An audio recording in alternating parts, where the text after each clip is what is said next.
Board exam target के इस श्रृंखला में हम क्लास 12th में बोर्ड एग्जाम में पूछे जाने वाले इंपॉर्टेंट क्वेश्चन को सॉल्व करेंगे ताकि आपको बोर्ड एग्जाम में अच्छे नंबर लाने में हेल्प मिले। तो आइए इस वीडियो को शुरू करते हैं इस क्वेश्चन के साथ।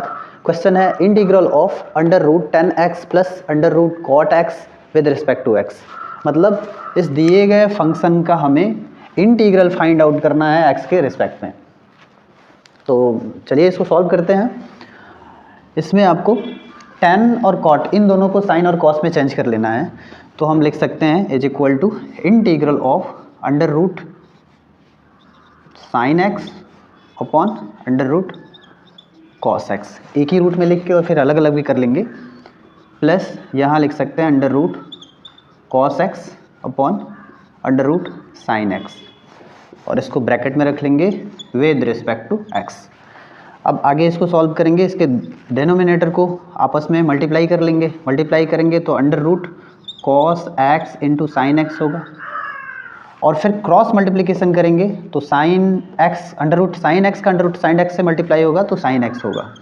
क्योंकि ये दोनों ही अंडर रूट में है तो मल्टीप्लाई करेंगे तो साइन एक्स होल पावर 2 होगा। स्क्वायर से रूट कैंसिल हो जाएगा इसलिए हमने यहाँ साइन लिख लिया हुआ है। प्लस यहाँ इसका इन दोनों का फिर क्रॉस मल्टीप्लाई करेंगे तो यहाँ हमें कॉस एक्स मिल जाएगा विद रिस्पेक्ट टू एक्स। अब हम यहाँ क्या करेंगे, यहाँ लिख लेंगे लेट सब्स्टिट्यूशन का सहारा लेंगे sine x minus cos x is equal to t मान लेंगे। हालांकि यहाँ है नहीं, है ना। ऐसा हम क्यों कर रहे हैं, जब हम इसका डिफरेंशियल करेंगे dx को चेंज करने के लिए dt के रूप में कर रहे हैं और फिर जब हम डिफरेंशियल करेंगे तो इसका पता आपको चल जाएगा ऐसा हम क्यों कर रहे हैं। अब दोनों पक्षों का डिफरेंशियल कर लेंगे तो डिफरेंशियल करेंगे साइन का डिफरेंशियल x के रिस्पेक्ट में कॉस हो जाता है तो यहाँ कॉस लिख लें और कॉस का डिफरेंशियल माइनस साइन होता है, माइनस और माइनस यहाँ प्लस हो जाएगा तो यहाँ साइन एक्स हो जाएगा और is equal to d t upon d x हो जाएगा। अब डी एक्स को इधर ट्रांसपोज कर लेंगे तो लिख लेंगे cos x plus sine x into d x is equal to d t. तो अभी आपको समझ में आया कि sine x plus cos x into d x is equal to d t. यहाँ है भी इसलिए हमने ये लिया हुआ था। लेकिन हम इस फैक्ट को कहाँ यूज करेंगे, क्योंकि ये पद तो इसमें है ही नहीं कहीं, तो इसको भी हम थोड़ा सॉल्व कर लेते हैं। इनमें इन दोनों पक्षों का हम स्क्वायर कर लेंगे, दोनों साइड का स्क्वायर करेंगे तो यहाँ sine x minus cos x whole power 2 और is equal to t power 2 ऐसा होगा। और फिर हम इसको सॉल्व करेंगे तो sine square x plus cos square X minus 2 sine x into cos X होगा is equal to T square. फिर आगे इसका वैल्यू 1 होगा तो अब इसको 1 लिख लेंगे क्योंकि sine square x plus cos square x is equal to 1 होता है। और माइनस यहाँ 2 sine x into cos x is equal to T square है।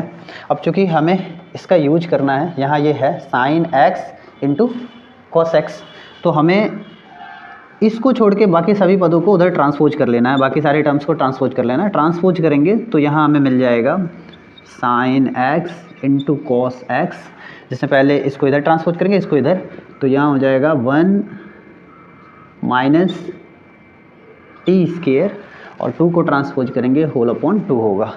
तो मतलब इसको सॉल्व करने के बाद हमें इतना मिल जाता है।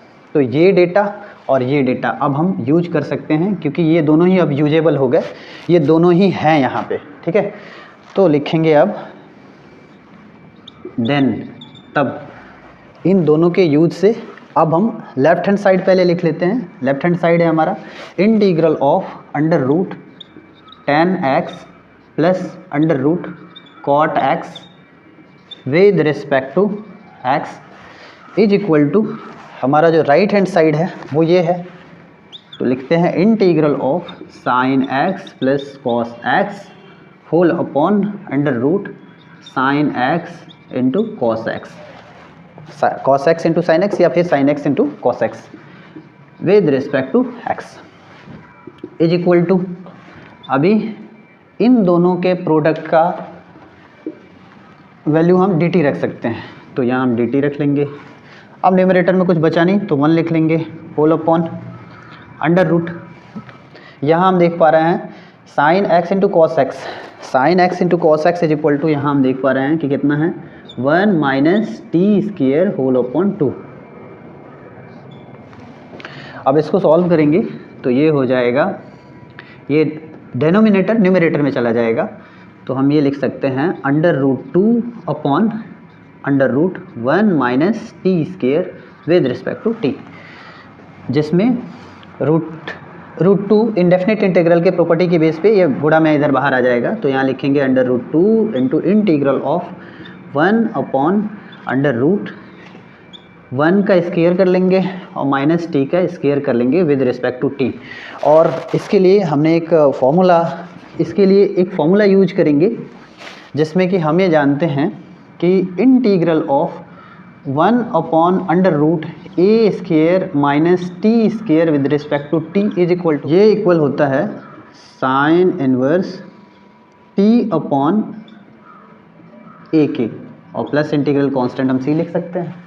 तो इसके यूज से हम इसको लिख सकते हैं √2 है तो पहले √2 लिख लेंगे, और फिर इसका इंटीग्रल इसका यूज करके हो जाएगा साइन इनवर्स टी अपॉन ए का मान 1 है, तो 1 लिखने से कोई फ़र्क पड़ने वाला तो है नहीं, तो केवल टी ही रहने देंगे यहाँ, तो यहाँ टी लिख लेंगे, और प्लस इंटीग्रल कांस्टेंट यहाँ हम टी लिख लेंगे या फिर सी डैश लिख सकते हैं।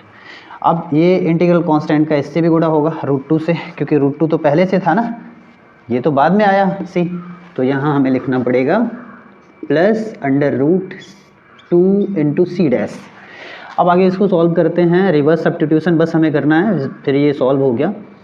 √2 साइन इनवर्स, और टी का वैल्यू हमने फाइंड आउट, टी का वैल्यू हमने पुट अप किया था sine x minus cos x, तो यहाँ हम लिख देंगे sine x minus cos x, और इन दोनों को, ये दोनों ही चूँकि कांस्टेंट है तो यहाँ c लिख लेंगे। अब ये हमारा इंटीग्रल वैल्यू हुआ दिए हुए फंक्शन का x के रिस्पेक्ट में, और ये वैल्यू अगर हम चाहते हैं कि tan के रूप में रहे तो tan या फिर cot के रूप में रहे, अगर tan के रूप में हम इस वैल्यू को चाहते हैं तो इसमें tan का वैल्यू अगर इसको चाहें तो हम इसको सॉल्व करके ट्रिग्नोमेट्री का यूज, इन्वर्स ट्रिग्नोमेट्रिक का यूज करके हम इसको लिख सकते हैं √2 into tan inverse tan x minus 1 upon √2 tan x plus integral constant हम c लिख सकते हैं। तो ये दोनों ही आंसर इक्विवेलेंट है, ठीक है।